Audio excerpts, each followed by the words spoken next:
Namo Bhagavate Vasudevaya. Narayanam Namaskritya Naram Chaiva Narottamam Devim Saraswatim Vyasam Tato Jayanti Nashtaprayeshu Bhadreshu Nityam Bhagavati Sevaya Bhagavati Uttam Shloke Bhakti Bhakti Nashtaki. So we are continuing with the discussion on Srimad Bhagavatam, Canto 3, Chapter 32nd. That's what we are starting today, Entanglement in Fruitive Activities. Text number 1 onwards. Kapiluvacha Athyo Griha Medhiyam Dharmani Vavasangriha Kamamartham Cha Dharman Swam Dogdi Bhuya Pipartitam.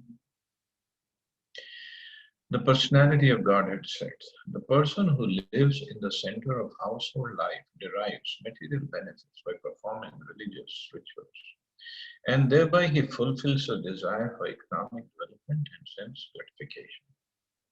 Again and again, he acts the same way. There are two kinds of householders. One is called the Grihamedhi and the other is called the Grihastha. The objective of the Grihamedhi is sense gratification. The object of Grihastha is self-realization. Here the Lord is speaking about the Grihamedhi, of the person who wants to remain in this material world. His activity is to enjoy material benefits by performing religious rituals for economic development and thereby ultimately satisfying the senses. He does not want anything more. Such a person works very hard throughout his life to become very rich and eat very nicely and drink. By giving some charity for pious activity, he can go to a higher planetary atmosphere in the heavenly planets in his next life. But he does not want to stop the repetition of birth and death and finish with the concomitant miserable factors of material existence. Such a person is called Grihamedhi. So Grihamedhi, as Prabhupada is explaining, so he just wants to enjoy this material life, whichever way possible. So to enjoy, he will perform some religious rituals. We studied in Bhagavad Gita also, karma kanda activities. So he is completely into the three purusharth of the four purusharth. Three of them, dharma, artha, and kama. So perform some religious rituals to get some artha, some money, and just enjoy kama. And Prabhupada said they work very hard, and they are, by giving some charity for pious activity, he can go to a higher planetary system, and where again he wants to enjoy. That's the whole idea about life, about for a Grihamedhi is. A Grihastha is a person who lives with family, wife, children, and relatives, but has no attachment for them. He prefers to live in family life rather than as a mendicant or sannyasi. But his chief aim is to achieve self-realization or to come to the standard of Krishna consciousness. Here, however, Lord Kapildev is speaking about the Grihamedhis who have made their aim the materialistically prosperous life, which they achieve by sacrificial ceremonies, by charities, and by good work. They are posted in good positions, and since they know that they are using of their assets of pious activities, they again and again perform activities of sense gratification. It is said by Prahlad Maharaj, Punah Punah Charut Charvadana. They prefer to chew the already chewed. Again and again, they experience the material pangs, even if they are rich and prosperous, but they do not want to give up this kind of life. So this is a Grihamedhi life. Nothing to do with self-realization, only sense gratification. And this is basically, we can say 99% of Grihasthas all over the world. They just want to somehow make their material life more cushy, more comfortable, more prosperous. And no matter how much they have, it's just never enough.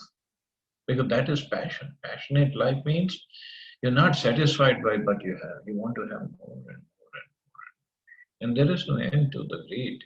There is no end whatsoever.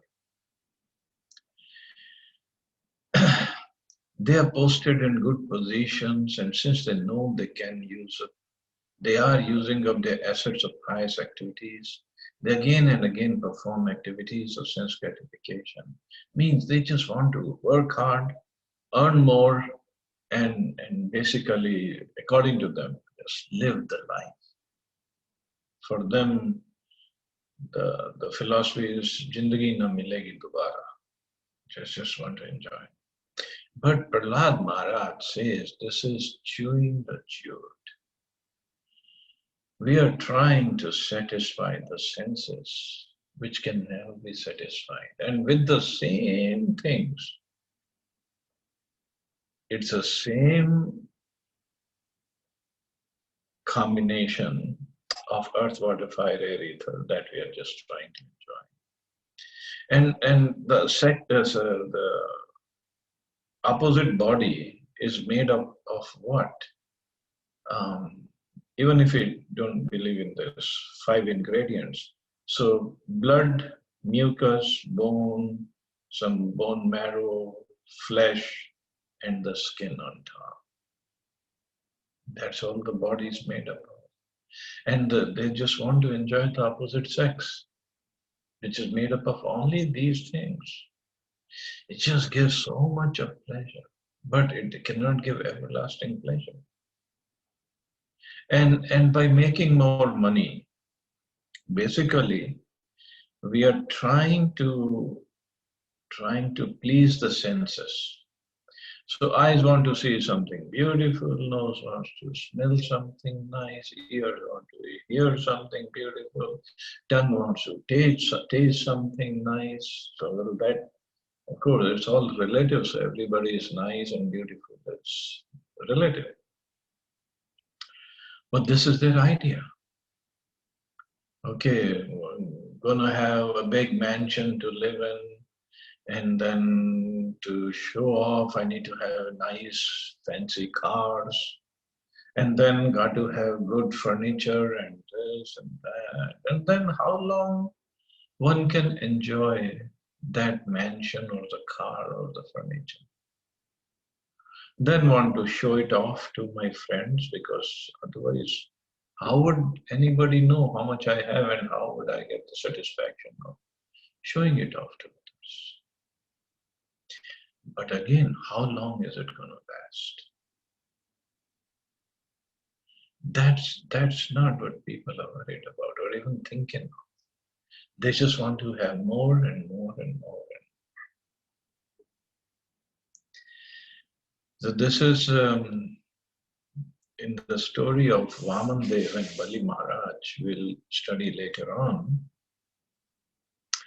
When Vamandev went to the yajna of Bali Maharaj and he asked for donation, and Bali Maharaj agreed. So Vamandev just asked for 3 paces of land, means where he just wants to put 3 feet, that's it.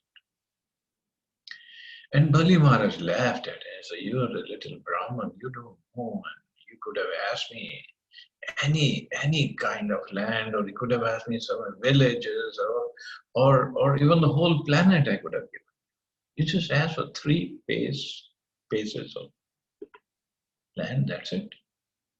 And Vamandev says a wonderful thing there. He says, if one is not satisfied with little, he will not be satisfied with lot.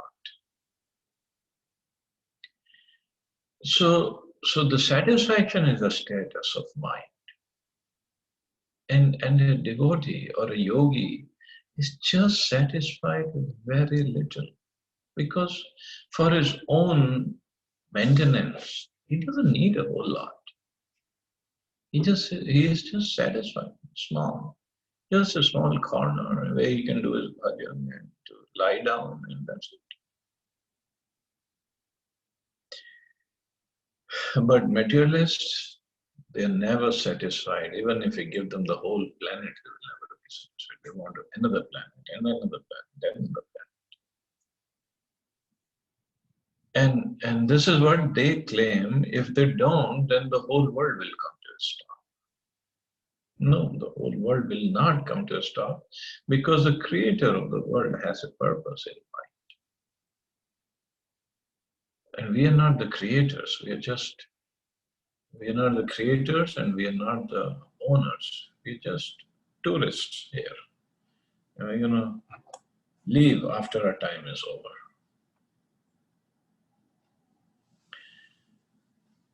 Sachapi Bhagavad Dharma Kamamuda Parangmukha Yajte Kritu Bhirdevan Pitrinchcha Shraddhanvita. Such persons are ever bereft of devotional service due to being too attached to sense gratification.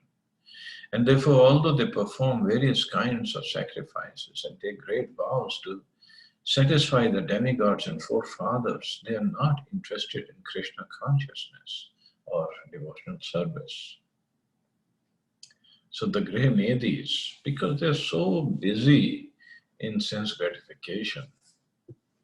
In Bhagavad Gita, it is said that persons who worship demigods have lost their intelligence. Kama as their Ritagyana. They are much attracted to sense gratification and therefore they worship the demigods. It's of course recommended in the Vedic scriptures that if one wants money, health or education, then he should worship the various demigods. A materialistic person has manifold demands and thus there are manifold demigods to satisfy his senses. The Grihmedis who want to continue a prosperous materialistic way of life generally worship the demigods or the forefathers by offering pinda or respectful oblations. Such persons are bereft of Krishna consciousness and are not interested in devotional service to the Lord. This kind of so-called pious and religious man is a result of impersonalism. The impersonalists maintain that the Supreme Absolute Truth has no form and that one can imagine any form he likes for his benefit and worship in that way. Therefore, the Grihmedis or materialistic men say that they can worship any form of a demigod as worship of the Supreme Lord. So they want to worship different demigods because demigods give this material benefits for the enjoyment of this material life. But there is a whole lot of difference between worshipping the demigods and engaging in devotion service. It's a difference between puja and bhakti. Puja is for demigod, and even if sometimes people go to Krishna temple also to do puja, because for them Krishna is also some kind of demigod who can fulfill their desires. But the devotees of the Lord, they go to Krishna temple or Ram temple or Lakshmi Narayan temple for bhakti. Huge difference. Bhakti means to please the Lord. Puja means I get some benefits so that I will be pleased. It could be the same deity, Lakshmi Narayan. South India is famous for so many beautiful Lakshmi Narayan temples. But so many people go there to worship mostly Lakshmi Ji, to get her blessings so they can enjoy more and more. Classic example of Tirupati Balaji, richest temple of the world. So rich that even government wants a full share of that temple. But devotees go there and they see Balaji as Krishna. It is Krishna actually, baby form of Krishna. Not the crawling baby, the little older baby. And they worship him in that way. They do a bhakti, they want to please Krishna. And 99% of people go there to get some benedictions. Their idea is I'll give this much of gold and I should get back about 100 times of gold, as much as I give. So Balaji just stands there and he gives benedictions to everybody. Whatever he wants to give, that's up to him. Similarly, so many beautiful temples in South India of Lakshmi Narayan. But their idea is to get some benedictions and to material benedictions, not to perform bhakti, not to perform some seva to the Lord, a selfless service. So that's the difference between puja and bhakti. So we mostly people go and try to do puja. But Krishna, as he says in Bhagavad Gita, even if somebody comes to me with artho jigyasur artharthi, he should still be considered a pious man, because sooner or later he'll get purified. But if we go to demigods, to worship demigods, to get different material benedictions, then it will take some longer time for purification. So Prabhupada said these are generally impersonalists because Nirakarvadi, they think everybody is same. They all are same. They all are one. In fact, now they even consider Sai Baba also same as Krishna. So what? The complete ignorance, complete ignorance. Therefore, the Grihamadis or materialistic men say that they can worship any form of a demigod as worship of the Supreme Lord, especially amongst the Hindus. Those who are meat eaters prefer to worship Goddess Kali because it is prescribed that one can sacrifice a goat before that goddess. They maintain that whatever one worships, whether one worships Goddess Kali or the Supreme Personality of Godhead Vishnu or any demigod, the destination is the same. This is first-class rascaldom, and such people are misled. This is Srila Prabhupada. This is first-class rascaldom. But they prefer this philosophy. So they prefer this philosophy because this helps them get rid of any guilt of not worshipping the Supreme Lord. This is the guilt feeling, otherwise. Because they see Vaishnavas and preaching so much about worshipping Krishna, then some guilt feeling comes in that I'm not worshipping, but then they want to cover it up with Kali Puja. Oh, it's the same, everybody is same. Complete nonsense. Bhagavad Gita does not accept such rascaldom, and it is clearly stated that such methods are meant for persons who have lost their intelligence. The same judgment is confirmed here, and the word kama mudha, meaning one who has lost his sense or is infatuated by the lust of attraction for sense gratification, is used.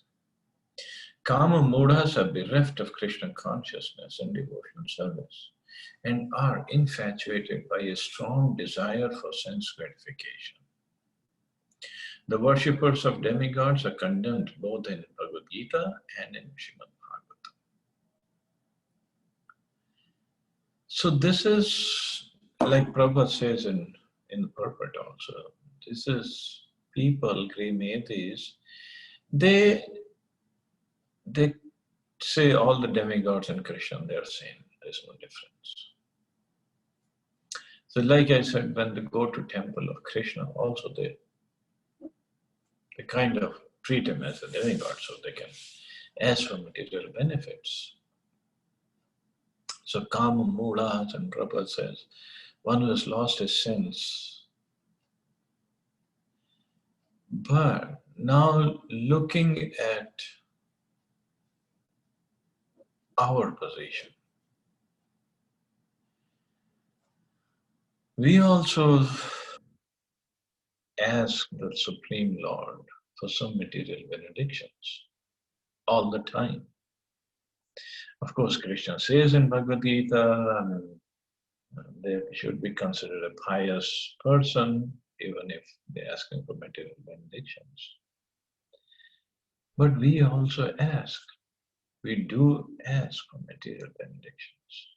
Instead of asking just service, oh Krishna, please engage me in your service. Whatever service, I'm not even attached to any service, just service, wherever, howsoever, just give me service. That is the highest benediction one can ask for.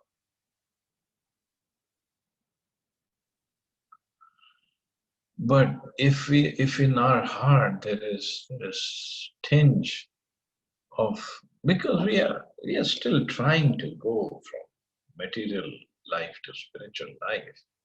So even the service we ask for, side by side in our heart, there is some desire. And some prosperity will be okay, Krishna, if you can give me. And not just if you can give me, you have to give me.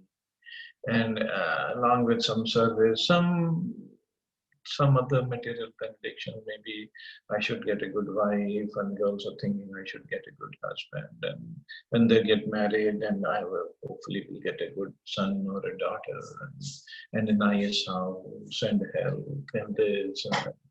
Because there are so much of extra baggage that we carry.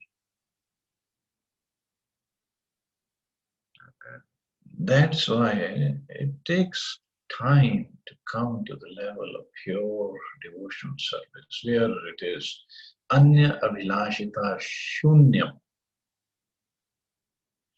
Anya abhilashita shunyam, zero, none of these. We're asking for benedictions. Whatever Krishna provides is good enough, no problem.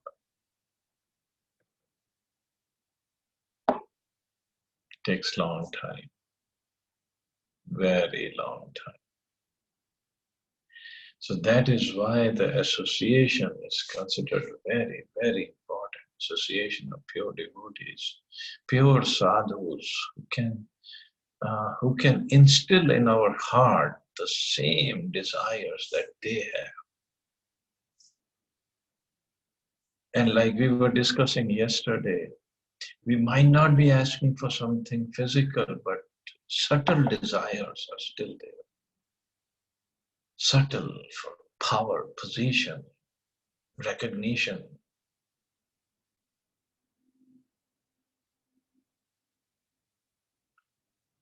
And just like Krishna says later, this Yudhishthira Maharaj says actually in later cantos. He says, Yasyaham anugranami harishye tadhanam. That Krishna says, on those who I show special favor to, I take away everything that they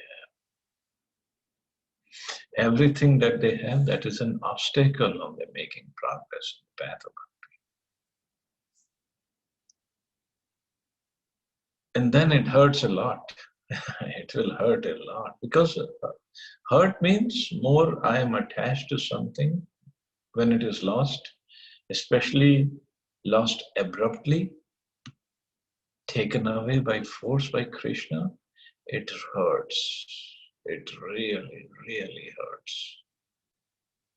And to the extent that the people leave devotional service, they lose their faith in Krishna. But that is a test Krishna will put us through. And it won't be the first or the last test. There'll be many more. Till we give up the idea of enjoying in this material world. Till we fully surrender unto the lotus feet of Krishna.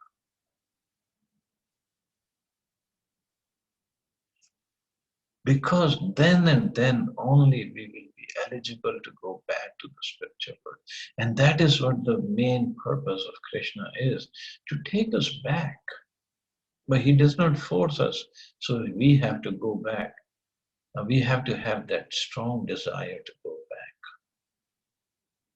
And the purification, even purification, Krishna can provide, or Prabhupada can provide. But the desire has to come from us. That yes, I want to go back now. And thank you, Krishna, for making the path clear now for me. But this is what he's going to do. So that's why association of devotees is very, very important. Because when the test comes, just like in a normal exam, if there is, it's a tough exam, and I don't know the answers, but my friends know, and if I get to cheat a little, and if they help me a little, it becomes easier. That's all. So in this exam, if the devotees are there who have passed this exam or who have gone through this exam, they help a little. The cheating here is okay, help the person to remain steadfast in this path. So that much cheating is allowed. That is very good cheating. So that's why association is very. Text number 3. Tachradhya krantamati pitrideva vrta kuma gatva chandrama samlokam somapaha punarayeshati. Such materialistic persons attracted by sense gratification and devoted to the forefathers and demigods can be elevated to the moon, where they drink an extract of the soma plant. They again return to this planet. The moon is considered one of the planets of the heavenly kingdom. One can be promoted to this planet by executing different sacrifices recommended in the Vedic literature, such as pious activities in worshipping the demigods and forefathers with rigidity and vows. But one cannot remain there for a very long time. Life on the moon is said to last 10,000 years according to the calculation of the demigods. The demigod's time is calculated in such a way that one day, 12 hours, is equal to 6 months on this planet. It's not possible to reach the moon by any material vehicle like a Sputnik. But persons who are attracted by material enjoyment can go to the moon by pious activities. In spite of being promoted to the moon, however, one has to come back to this earth again when the merits of his work and sacrifice are finished. This is also confirmed in Bhagavad Gita 9:21. Te tam bhutva svarga lokam vishalam kshine punne marte lokam vishanti. So to enjoy more, they do so much of sacrifice and other prayers and whatever rituals, and then they can be elevated to moon, the Grimetis, or the people who want to enjoy. And moon is a heavenly planet where they drink an extract of the soma plant. So soma is the current in charge or demigod who's controlling the moon planet. So there's a plant after him, soma plant. So somras, that's how the word somras comes from. And of course, Prabhupada didn't discuss it here. So if on the moon there is som plant, which can give so much of nectar or to enjoy. So, and also there is a demigod, Som, who's in charge of the planet. So if demigod is there, king is there, in charge is there, there must be some population.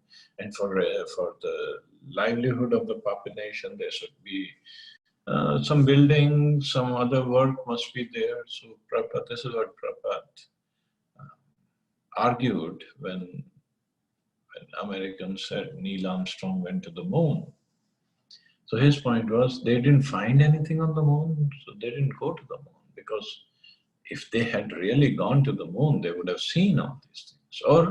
Or he said then maybe then because the atmosphere is different, they have more subtle bodies, so that's why we didn't see anything. And so one point was probably these guys didn't go to moon. Chances are they didn't go to moon because of the, in fifth canto we will see how far away the moon is from Earth. And secondly, Prabhupada said, even if they went and they didn't see anything and all they brought back is some rocks, that doesn't make sense. So because of this kind of boldness of Prabhupada and his faith in the words of Srimad Bhagavatam, at that time when the moon landing was very much talked about in America, when Prabhupada saw this moon landing on TV, and that's when he made these comments, many so-called disciples of Prabhupada, they left him. Because they thought Swamiji is envious of the technological progress of America. But Prabhupada wasn't envious, he was just reiterating whatever he saw in the scriptures, whatever he studied in the scriptures. And the disciples who stayed back, they really had their faith strong, become stronger in Prabhupada, because Prabhupada was speaking from scriptures, that's it. And many, many years later, when they all found out the moon landing was the biggest hoax created by NASA, then they really understood what Prabhupada is. And how at that time, Prabhupada, in the middle of all this big things going on, or we landed on moon, and Prabhupada said, they didn't land on moon, they didn't go to the moon. So that kind of faith we need in scriptures. And that kind of knowledge we should have. So anyway, so we'll stop here, see anybody has any questions or comments.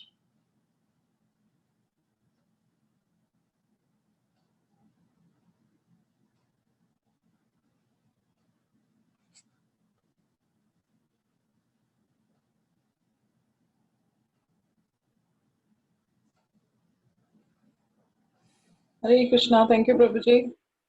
Hare Krishna. Prabhuji, how to control the desires? Very difficult. The moment I pick up the Japamala, the desire starts.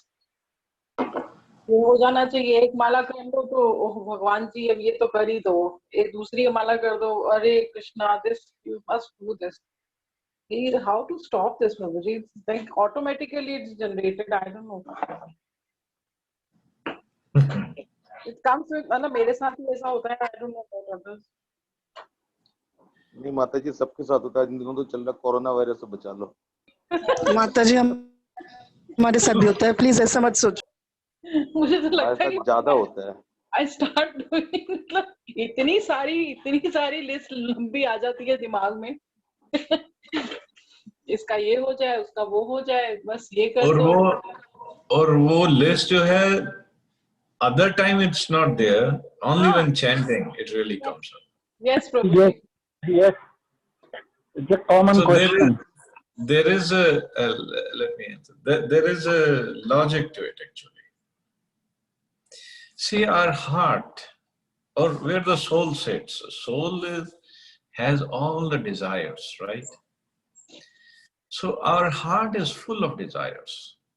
But what happens when we are chanting, it's like taking a broom and cleaning the dust of a room full of dust. So when we're cleaning the dust, so what happens? This dust, lots of it will be cleansed, but lot of it will come up in the form of cloud. It will disturb us because the cleaning has started. So that's why for devotees in the beginning, we see many desires coming up that we had never even thought of. And that means the cleansing process is taking place. But just tolerate the dust and keep on chanting. Sooner or later, everything will settle and the heart will be very clean. Just like the room floor gets cleansed, completely cleansed when we do the brooming. And even if we ask Krishna to fulfill all the desires, he knows what to fulfill. So he will not fulfill all the desires, that is for sure. Yeah, Prabhuji, but I get so disturbed. I said, क्या हो क्या रहा है? Don't worry, it's a सफाई चल रही है अभी, सफाई अभियान हो रहा है. So it's been like, I don't know how many. चलेगा, माता, long time चलेगा. Don't worry. Mataji, but just think of, there is no certainty of life. Any moment it goes off. तो अगर इसको I think that will really help somebody. मैं खुद भी ऐसे सोचता हूँ क्योंकि I mean every now and then you hear something or the other, you know, like recently one some TV actor, he suicide. He was just 32 years old. He didn't have money to survive, so he committed suicide. तो अगर इन चीजों को just deeply सोचा जाए कि what's going on in this world, how people are surviving, किसी के पास पैसा है, किसी के पास नहीं है, ठीक है, but just to retain his dignity and his you know, जो आर्थिक एक वो होता है, जो एक शो ऑफ भी होता है ना, एक चीज की लोग मुझे देखें तो you know they don't say कि मेरे पास पैसे है कि नहीं है, you know, at least I should minimum एक शो कर सकता हूँ मैं, तो उसमें भी लोग चले जा रहे हैं, they don't even think, you know, कि पीछे जो लोगों को छोड़ के जा रहे हैं उनका क्या होगा. And then other thing is कि कुछ लोग तो ऐसे, अभी चेन्नई में एक डॉक्टर थे, he was just 30, I think he was only 36 years old, and he was very renowned one. He's having clinics there, Z clinics with the name, and he had a heart attack at the age of 36 and passed away. Oh, And there was, और उनको प्रभु जी, if you see him, he was so fit, लगता ही नहीं था कि कुछ उनको हो सकता है, मतलब he was so fit. Covid के बारे में बता रहे थे, ही कुछ वीडियोस वो पब्लिश कर रहे थे जिसमें बता रहे थे कि ऐसे आपको इस तरह से लिफ्ट में आप चढ़े तो इस तरह से प्रिकॉशंस रखने ये वो, and suddenly he just passed away. तो माता जी, ये चीजें स्मॉल लेसन्स की, मतलब लाइफ की कोई सर्टेनिटी नहीं है कब चला जाए, and again we have to take a birth, फिर करना है तो तब एकदम से वो इग्नाइट होगा इनसाइड में कि अरे नहीं यार, मुझे तो ये चीजों में नहीं पड़ना है वो. लेकिन जब प्रभु जी ने जैसे कहा कि धीरे धीरे वो धूल छटेगी and then we will get closer to Krishna. हाँ, ये तो है प्रभु जी, पर डेली कुछ ना होता रहता है ऐसा, कुछ पूरे 24 आवर्स के अंदर there are so many incidents going on in our life that doesn't goes away actually from the moment you sit na for 5 minutes or 10 minutes just for be in that, वो सारे thoughts ऐसे travel करते हैं कि कहाँ से, you know, मेरी दादी के टाइम के, नानी के टाइम के, कहाँ से आ रहे हैं बाबा, स्टॉप इट बस. अब खुद परेशान हो जाती हूँ मैं कि अब बस, अब नहीं. हरे कृष्णा माता जी. हरे कृष्णा माता जी. दंडवत प्रणाम. प्रणाम. अच्छा, मैं अपने पर्सनल एक्सपीरियंस से, मतलब कल की मेरी एक्सपीरियंस है जब मैं चैंटिंग कर रही थी, तो I just wanted to share my experience कि जब भी ऐसा होता है, ऐसा तो सबके साथ ही आई एम श्योर होगा शायद, मेरे साथ बहुत ही ज्यादा होते हैं. तो जैसे चैंटिंग कर रही हूँ और कहीं और ही दूसरी वर्ल्ड में हूँ, फिर बहुत टाइम के बाद रियलाइज होते हैं कि ओके आई एम चैंटिंग, मेरी माउथ मतलब वो हो रहा है, then I realise, then I come back. तो उस मोमेंट पे फिर मैंने क्या किया था कि 10 बार एक बात को रिपीट कर लिया था कि एट दिस मोमेंट मैं अकेली हूँ और मैं और इस चैंटिंग के साथ और कृष्णा के साथ ही हूँ, और मेरे साथ किसी के भी कनेक्शन नहीं है, मतलब मेरा कोई पेरेंट्स ये वो कोई भी नहीं है, मैं सिर्फ एक मतलब भगवान की ही डिवोटी हूँ. ऐसे सोच के मैंने 10 बार एक ही बात को रिपीट किया कि मैं मतलब अभी फिलहाल के लिए इससे ही कॉन्सेंट्रेट करूंगी ऐसे. फिर थोड़ा 2-3 मिनट का लंबी गहरी सांस लिया, काइंड ऑफ प्राणायाम, फिर उसके बाद किया तो काफी देर तक मतलब कॉन्सेंट्रेट हो पाया. तो ये this is I think probably a good technique, this might help you, I don't no, लेकिन ये हाँ मतलब ये बार बार दोहराने से जो लगते हैं मुझे कि it's a kind of like it goes to your subconscious level, you are sending the message to your subconscious mind which is more even stronger. तो ऐसे करके शायद हम कुछ कर सकते हैं. I don't know how to really work. yeah, definitely. Thank you. But we have to somehow stop that chain of thoughts. Just cut that chain of thoughts right there. And the very important part is like breathing pranayam. अगर हम because हम तो yoga classes में ये करवाते हैं because कोई भी बाहर से आते हैं, जैसे if somebody is coming, they are coming with lot of thoughts. तो suddenly अगर हम इनको प्रैक्टिस करवाते हैं तो they cannot I mean, fully concentrate on that particular task. So if we, I mean, practice deep breathing, conscious breathing for at least for 5 minutes, तब हमारी mind balance में होता है थोड़े समय के लिए. Then if we practice the next practice, then it becomes more subtler and more stronger. So ये pranayam is a very great technique actually. Yeah. Especially Nari Shodhanam pranayam, alternate nostril breathing. Oh, It's very helpful. okay. So you should take a class sometime and teach everybody. I can do that, Prabhuji. I would love to. Yeah, you can use this Zoom ID. How small techniques I can share? Yeah, you set up a time for meeting for everybody whenever they can. You all can. Just share. Yeah. आप लोग बता दीजिएगा मैं कभी half an hour, 1 hour के लिए से. Please, Mataji, it is much needed. I'm okay. I mean, Prabhuji जब भी कहे ना, I can. Yeah, you guys decide whatever time, and this ID is there. You can use it. No problem. Now, yesterday, my friend, मेरी daughter की friend का brother died with COVID. उसकी पूरी family वो हुई है, and then 2-3 दिन हो गए इस बात को, but वो 3 दिन से that's still going on. I said छोटो बस अब बहुत हो गया.